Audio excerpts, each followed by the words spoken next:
Okay, let's unpack this. Because in 1728, the most terrifying, heavily armed military force in India just surrendered all its political leverage. Oh, yeah, completely capitulated. Right. They conceded massive territorial revenue and Yeah. just gave up. And the crazy thing is, they did it without fighting a major battle. It's wild. It really is a masterclass in military genius. Exactly. So today we are looking at how a phantom army starved a giant. We're doing a deep dive into this incredible conflict where the actual physical fighting was, pretty minimal. Right, but the strategic checkmate was absolute. Yeah, absolutely. It's this perfect example of speed and strategy completely dismantling size and strength. And the backdrop for this is just incredible. We are drawing from excerpts and detailed notes from this dramatic historical audio series. Oh, right, Forts and Warriors. Yes, Forts and Warriors, and it does a phenomenal job capturing the sheer tension of this era. It really does. So set the stage for us. Where are we starting? Well, we are in India, early 18th century, and the mighty Mughal Empire is starting to lose its grip. And they had been this dominant, centralizing force for generations, right? Exactly, but now they're weakening, especially over the Deccan region. And you know what happens whenever a massive empire starts to weaken? Right. Nature abhors a vacuum. A huge power vacuum opens up. Yes, exactly. And into this space, you have two major rising powers trying to claim the Deccan. Okay. On one side, you have Nizam-ul-Mulk Asaf Jah. He's watching the Mughal Empire weaken, and he is determined to build his own centralized power base. So he's kind of the old guard in this scenario. Very much so. He represents those traditional resource-heavy methods of conquest, but standing in his way are the Marathas. And they are expanding rapidly under this young, just brilliant military commander, Peshwa Bajirao. Right. And what makes this clash so captivating is that they aren't just fighting over geography. I mean, they are, but they're fighting two entirely different types of war. Because the Nizam has absolute traditional military superiority, right? Oh, overwhelming superiority. The source material highlights his massive army. I mean, heavy artillery, thousands of disciplined foot soldiers. And endless supply trains, I imagine. Oh, yeah. He is built for a massive, decisive collision. Meanwhile, the Maratha forces, they aren't dragging heavy cannons across the Deccan. They are relying almost entirely on cavalry. Just light, incredibly fast cavalry. Yeah, they're built for speed. They're capable of crossing these enormous distances in a fraction of the time it takes the Nizam's army to even, break camp. It's a completely asymmetrical setup. But this is where I actually have to push back a little bit on the historical narrative.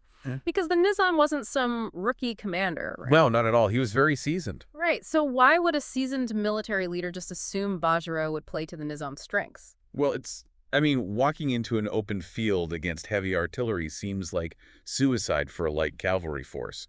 It's like a heavyweight boxer stepping into the ring and being completely baffled that his much smaller opponent is refusing to just stand on the mat and trade punches. That is a great way to look at it. And what's fascinating here is the arrogance inherent in institutional power. Ah, okay. The Nizam just couldn't fathom a war fought outside the standard rules of engagement because his entire power structure was built on those rules. Right, conventional warfare in this era had a rhythm to it. Exactly. You march, you encamp, you line up your infantry and your artillery, and you clash. It's very formulaic. It is. The Nizam assumes his sheer presence dictates the terms of reality. He believed Bajirao would have to face him directly just to legitimize his claim to the region. Wow, that mindset feels so rigid. It really is. It's like building this massive, impenetrable concrete dam across a valley to stop a flood, and you're completely confident in its strength. Right. But Dezhou doesn't try to smash through the concrete. He just goes 10 miles upstream and diverts the river entirely. Yes. So the dam is still there. It's still incredibly strong, but it's suddenly completely useless. It's just drying out in the sun. That analogy perfectly captures the dynamic.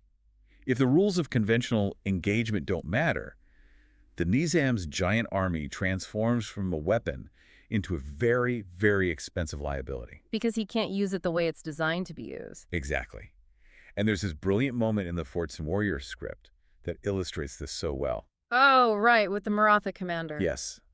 A Maratha commander comes to Bajirao, and he's clearly anxious. He's reporting that the Nizam is gathering this massive army. Which would be terrifying. Of course. Yeah. But Bajirao is perfectly calm. He just simply says, let him gather them. Just let him gather them. That is so cold. Right. He explicitly refuses to prepare for a direct battle. He tells his commander, "We will fight with speed." Because he realizes the fundamental rule of war. You do not attack the enemy's strength. Exactly. You decide where the war happens. Yeah. The Nizam thought the war was going to happen on a battlefield of his choosing, but Bajirao decided it was going to happen in the logistical shadows. And logistics in the 18th century dictated everything. I mean, a massive army is essentially a giant walking city. Yeah, I can't even imagine the resources required. It's staggering. A city of that size needs immense amounts of daily resources just to survive, let alone to actually fight a war. Right, so Bajirao's specific targets weren't the Nizam's elite guards or his artillery batteries. No, not at all. He targeted the food, the water, and the fodder for the animals. Yes, because without those, the army just stops. But here's where it gets really interesting, I think, because theory is one thing, but execution is another entirely. Oh, absolutely. How does a light cavalry force actually pull off starving an army of that massive scale? I mean, it's like unplugging a supercomputer, right? The Nizam's army is this giant, powerful machine, but if you cut the power cord, the food and water, the machine becomes a useless, starving paperweight. That's exactly it. But Bajirao is taking a massive risk here, because if the Nizam's scouts managed to corner the Maratha cavalry against a river or in a mountain pass, those heavy cannons would absolutely obliterate them. It was an extreme risk, for sure. But Bajirao managed it through superior reconnaissance and this brilliant mechanism of asymmetric blockade. Okay, break that down for me. Asymmetric blockade. Well, a massive army like the Nizam's doesn't just carry all its food for a multi-month campaign. That's impossible. Right, the carts would stretch for miles. Exactly. So it relies on foragers. These are soldiers fanning out miles around the main column every single day just to gather supplies from the countryside. Ah, okay, so the Maratha cavalry didn't need to fight the main army. No, they just needed to hunt the foragers. So they're basically blinding the giant and cutting off its tentacles. Precisely. The source material notes that the Marathas began moving across the Deccan like lightning. Just non-stop movement. Right. Not stopping to lay siege to towns, not setting up massive entrenched camps, just moving. Just striking the periphery of the Nizam's forces and then vanishing into thin air. Yeah. And so the Nizam starts marching toward the Palkhed region, expecting Bajirao to finally, stand his ground and fight. Because that's what you do in a war. Right. But his scouts report they can't even determine Bajirao's exact position. Oh, man. The psychological toll of that must have been devastating for the Nizam's ranks. Oh, it had to be. Think about it. You are marching in the oppressive heat of the Deccan. You have this earth-shaking military force, but you are just shadowboxing. Yeah. Your foragers go out, they never come back, your horses are dying from lack of fodder, and you can't even see the enemy commander who is doing this to you. Because Bajirao is carefully leading the Nizam exactly where he wants them. He's pulling the strings. In the sources, he tells his men he follows us into the trap. And that trap is the geographic region of Palkhed. Yes. Once the Nizam's giant lumbering army is fully committed inside Palkhed, Bajirao gives the definitive order. Close the roads. Close the roads. But again, let's look at the mechanics of this on the ground. How do fast horses actually block heavy infantry and artillery? What? It's not like... Because if the Nizam decides to march his main force down a road, a wall of horses isn't going to stop a cannonball. Right, but they didn't form a static wall. They used their speed to create the illusion of omnipresence. The illusion of omnipresence. I like that. If we connect this to the bigger picture, a large army moves slowly and can really only defend a concentrated area. Right. So the Marathas split into these highly mobile detachments. And whenever the Nizam tried to send a vanguard down a route to secure water or open a supply line, the Marathas would swarm that specific isolated unit. So they're pitching them off piece by piece. Exactly. They harass them with projectiles and then retreat before the Nizam could bring up his heavy guns to retaliate. So they essentially turned the environment into the weapon itself. Yes, exactly. The Nizam is trying to react conventionally. He orders his officers to open another route. The officers report back the Marathas are everywhere. Right, they can't break through. So he orders more soldiers forward, but it's totally futile. By the time the Nizam's heavy infantry trudges out to engage, the Marathas have already melted away into the hills. Only to reappear on the opposite flank, attacking a completely different supply wagon. Wow. The Nizam's massive size is now actively weaponized against him. Yes. The arithmetic of war completely flipped. Because usually, more soldiers equals victory. Usually, yes. But in Palkhed, the larger the army, the faster it starves. Oh, that's such a great point. The Nizam had thousands of mouths to feed, thousands of draft animals requiring water and fodder, and zero access to the surrounding countryside. Mobility was entirely stripped from him. It was. It's a terrifying predicament to be in. The general basically gives the Nizam the brutal reality. They cannot secure food or water, No. and Bajirao absolutely refuses to give them the set-piece battle they want. So they are trapped in their own armor, parched and starving. Which brings us to the climax of the story. And it is a really stark contrast to how military epics usually end. Yeah, usually there's a big bloody showdown. Right. But here, the Nizam is completely cornered. His artillery is pristine, but useless because there's no target. He can't shoot at shadows? Exactly. And his ranks are physically deteriorating. Yeah. So he is forced to swallow his pride, halt his campaign, and request negotiations. It's amazing. The cinematic tension in the Forts and Warriors series just drops away here. It completely shifts. You go from this relentless sound of galloping hooves and these desperate, thirsty marches to a quiet diplomatic hall in 1728. At a place called Mungishevgan. Right. No final bloody charge, just a settlement. Just a settlement. And the terms of that settlement at Mungishevgan shifted the entire balance of power in India. Really? Just from that one agreement? Yes. It explicitly strengthened the position of Chhatrapati Shahu Maharaj, validating his authority. And it secured incredibly vital Maratha political and revenue interests across the Deccan. Okay, so what does this all mean? Well, I mean, how does a military campaign with minimal direct combat translate into such undeniable, concrete political power at the negotiation table? that's a great question. Because you usually win revenue by planting your flag on a conquered capital after a bloodbath, right? Right. And this raises an important question about how we fundamentally define power. Okay, I'm listening. We are conditioned to think power is the capacity to destroy an enemy physically. To break their lines, slaughter their ranks, burn their cities. Right, kinetic power. Exactly. But Bajirao proved that true power is the ability to completely remove your enemy's capacity to resist. Leverage is far more potent than raw destruction. That makes a lot of sense. The Nizam wasn't conceding because his army was dead on a field. He conceded because he was mathematically out of options. Exactly. At that negotiation table, the Nizam wasn't bargaining for territory anymore. He was negotiating for the basic survival of his men. He just needed them to live. Right. If you hold a sword to someone's throat, yes, you have a very immediate, dangerous form of power. Obviously. But if you control the only water supply in 100 miles, you have absolute leverage without ever unsheathing your weapon. Oh, wow. Yeah. Strategy and positioning yielded far more for the Marathas than sheer physical strength ever could have.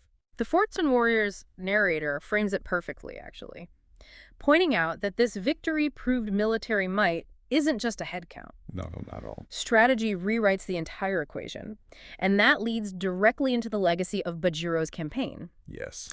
There's this moment where one of his soldiers suggests that people will remember the glory of this victory. Right, because it was such a massive win. But Bajirao corrects him. He says, let them remember the lesson. I love that quote. And that lesson is, never fight the enemy where he is strongest.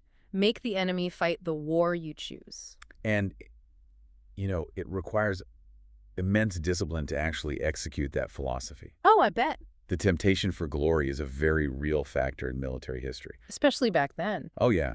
Leading a thundering cavalry charge into the Nizam's lines would have been deeply satisfying to the ego, and honestly, it would have made for legendary poetry. Sure, people would have sung songs about it for centuries. But it would have played directly into the Nizam's hands, and it likely would have destroyed the Maratha forces entirely.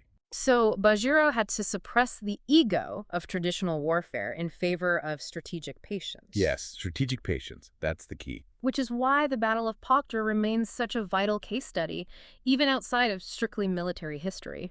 Absolutely. For the listener tuning in today, the mechanics of this victory apply everywhere. They really do. We are constantly navigating environments where we are outmatched by a larger entity. Whether it's a startup trying to disrupt a huge legacy corporation or a small team negotiating against a massive, entrenched bureaucracy. And the instinct in those situations is often to try and match the larger opponent.